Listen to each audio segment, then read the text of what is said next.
This is Occupy Boston. They're a group who want the corporate world to listen. They oppose negative corporate influence over U.S. politics. Ryan Cahill is part of the media logistics team.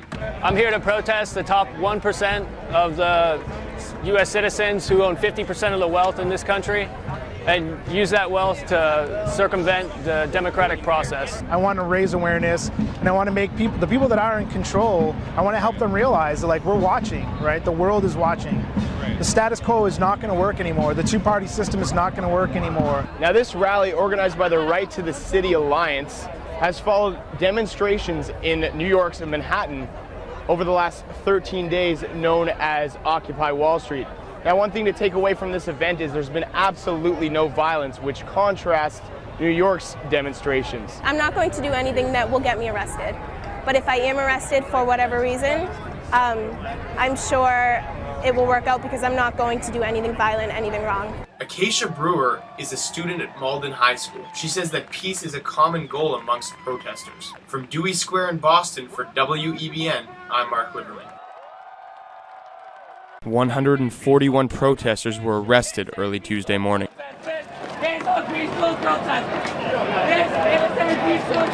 Chris Ford is a protester. He was one of the first arrested last Tuesday. Somebody came up behind me and just zipped me right away, and I was taken into the paddy wagon. They filled it up with about 9 other people, and they took us to Roxbury. Occupy Boston protesters moved into the northern section of the Greenway. They did this because they needed to accommodate new demonstrators in their movement. Nadim Mazen is an MIT graduate and a protester. He says despite police intervention, the movement will go on indefinitely. We're going to remain peaceful. If there's a confrontation tonight, it's not on us. Although Occupy Boston protesters are within their constitutional rights to assemble, one police official says they're pushing their boundaries. Well, they're not allowed to be on any parts of the Greenway, actually, but we've allowed them to express their constitutional rights and the First Amendment rights in an area of the Greenway that we've set up, and now they've moved into another area, so that's not acceptable. After protesters failed to leave, police removed them from that area. From Dewey Square in Boston for WEBN, I'm Marc Liverman. There's a clothing tent over there. If you need clothes, you go over there to the clothing tent, you go in. It ain't like they're going to give it to you. You go in and take your own. It's like free market. The Occupy Boston movement is growing, and for more people, this means they now have a permanent address. Why sleep on the bench beside South Station when you can be around the excitement of young people? They get free meals and bed, music, interesting people to talk to. Some homeless people join the movement for the benefits of food and shelter, but one homeless man named Scott took it upon himself to make sure the homeless and Occupy protesters integrated smoothly. The area is frequent with homeless people. Homeless people comes addictions.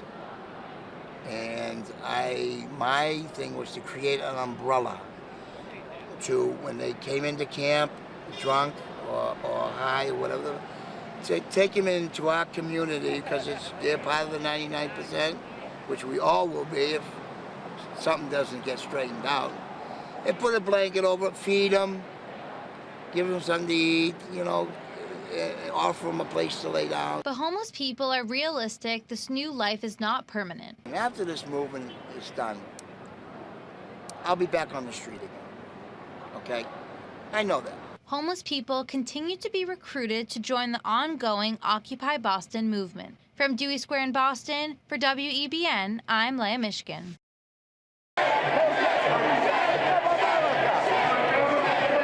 Occupy Boston demonstrators are not going away. Matter of fact, they have ventured from Dewey Square to join the Veterans for Peace March. Jay Frazier is a union electrician. He says he's protesting for his family. I grew up in a middle-class family, and right now I think the middle class is being dismantled, and I think something has to change. Sean Cleary is a business agent for the Iron Workers Local. He says all Americans should have the opportunity to be middle-class citizens. It's great to see truly the 99% coming together. You got people from every walk of life coming down here. They might have different things going on in their life, but they all understand that the corporate greed is hurting all of us. Alpina Mehta works for a corporation she would not disclose.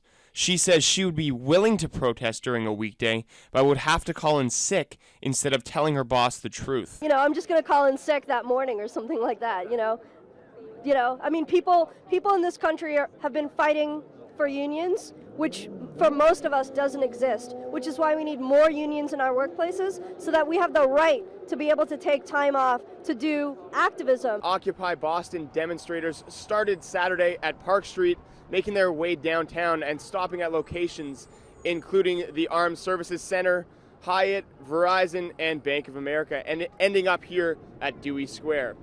In Boston for WEBN, I'm Marc Liverman.